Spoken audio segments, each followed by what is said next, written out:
Hello? Hello. So today on the menu we have here. You need to come down and show the. We have an inductor.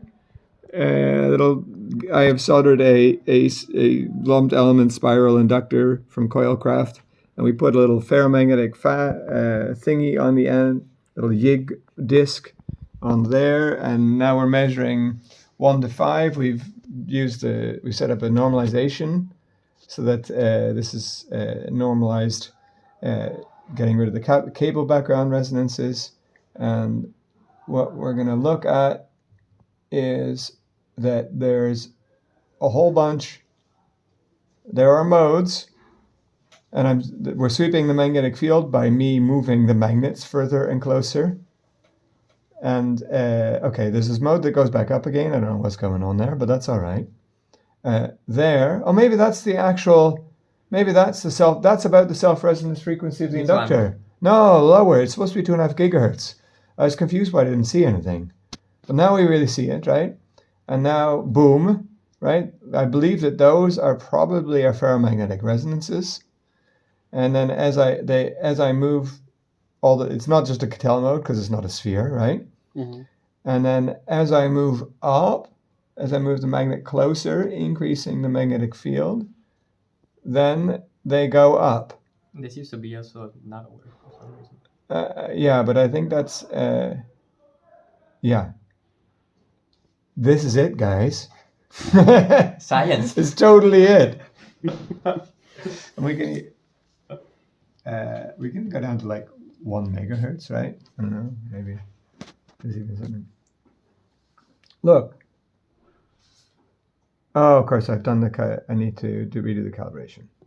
Cal, response cal, open response measure. Right? I don't want to. Right? Scale, auto scale. Boom. Okay, do it. Let's move this closer and then auto scale again.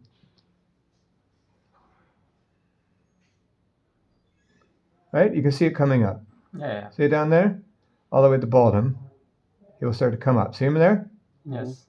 And then I push him up more, and he starts to. Yeah. I think this is actually anti-crossing with the inductor self-resonance, right?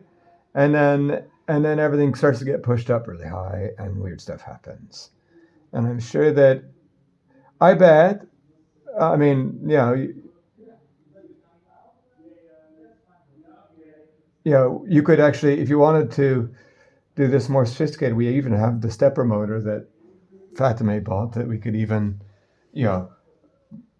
by computer step this guy like a micron at a time to control the magnetic field. But my suggestion it'd be totally worth it to drop this into our probe, right? Yeah. We'll see something for sure. Yeah. It's totally it.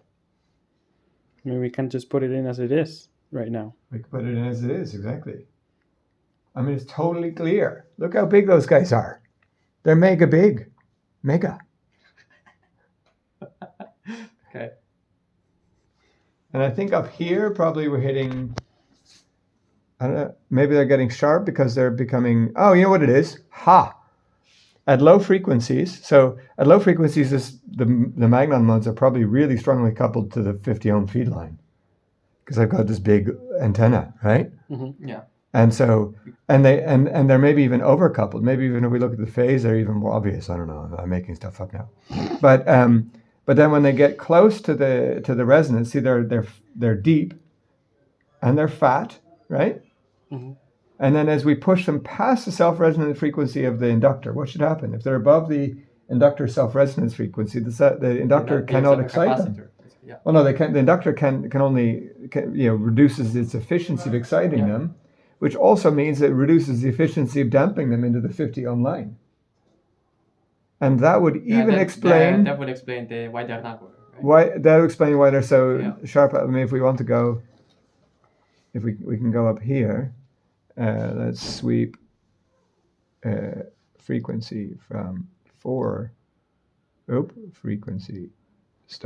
gigahertz to 5, right?